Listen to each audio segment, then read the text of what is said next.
महंगे होटल में रोटी खाने गया तो उस महंगे होटल का जो चौकीदार बाबा था ना, वो सर्दियों में इस तरह के कपड़े पहन के आया कि ठिठर रहा था, कहाँ पर आता। तो मैंने आगे बढ़ के कहा कि बाबा तेरे पास मोटे कपड़े कोई नहीं। कहता बेटा होते तो मैंने पहने ना होते। तो कहते मैंने कहा कि इस वक्त रात सारी तूने ड्यूटी करनी है तो इन्हीं कपड़ों में रहोगे। तो कहते हैं कि वो कहने लगा हाँ बेटे क्या बताऊं, 4 बच्चे, बूढ़ा हूं, उनकी नौकरी करनी होती है और उन चारों बच्चों में सिर्फ बेटियां हैं, बेटा है कोई नहीं मेरे पास। तो मैं तो आज चाय पीनी थी तो मेरी बीवी मुझे कह रही थी कि थोड़ी सी पत्ती और 1 कप दूध घर में पड़ा है, बच्चे सोते हैं तो आपको बना के देती हूँ। तो कहते मैं तो चाय इस तरह पीता हूँ जिस तरह दवाई पी जाती है। तो मैं ना वो थोड़ी सी, सब रोगां दा रोग मोहम्मद जिसका नाम गरीबी, तो मैंने वो चाय मेरी बीवी बना के लाई है। तो मैंने कहा भली माना तुझे भी ठंड लग रही होगी थोड़ी, तू भी पी ले।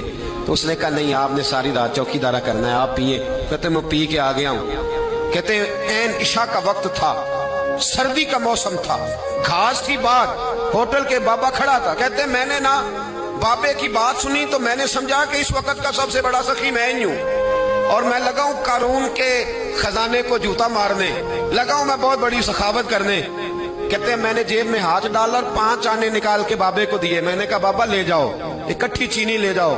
और 5 आने का बड़ा कुछ आया करता था उस जमाने में, इकट्ठी चीनी और पत्ती ले जाओ और घर में चाय पियो। कहते इतनी देर हुई तो इशा की अजान हो गई और जब मुअज्जिन ने अजान पढ़ी और मैंने 5 आने बढ़ाए तो बाबे ने लपेट के मुझे दिए। कहने लगे मैं तो तुझे अच्छा आदमी समझा था, तूने मुझे क्या समझ लिया है?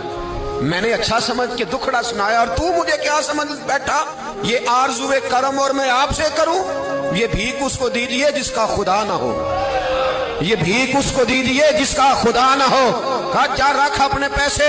और कहते हैं फिर मैंने उस बाबे को देखा, उसने जूते उतारे और ठंडी घास पे उसने अल्लाह अकबर कह के नमाज की नीयत बांधी। और कहते हैं जब वो सजदे में गया तो मैं महवे हैरत था और जब बाबा अत्ता याद पे बैठा तो मैं रो रहा था। मेरा दोस्त कहने लगा क्या हुआ? मैंने कहा आज मुझे समझ में आया है, इय्याका नअबुदु व इय्याका नस्तईन। आज बात समझ में आई है, आज समझ में आई, इय्याका नअबुदु व इय्याका, ये आज मसला समझ में आया है।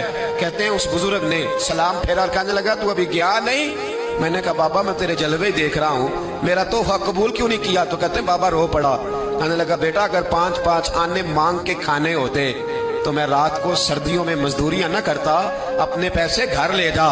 मेरा रब मुझे मेहनत के साथ इतना देता है कि मैं बेटियां भी पाल लेता हूँ और रोटी खा के सोता हूँ। तो जब मुझे अल्लाह ने मोहताज नहीं किया तो मैं मोहताजी क्यों दिखाता फिर? कहते मैं सारी जिंदगी उसको दुआएं देता रहा, खुदारा खुदार बनो, खुदार बनो, खुदार बनो। जब कोई मेहनत करता है ना, मेहनत, तो अल्लाह उसकी जाया नहीं करता।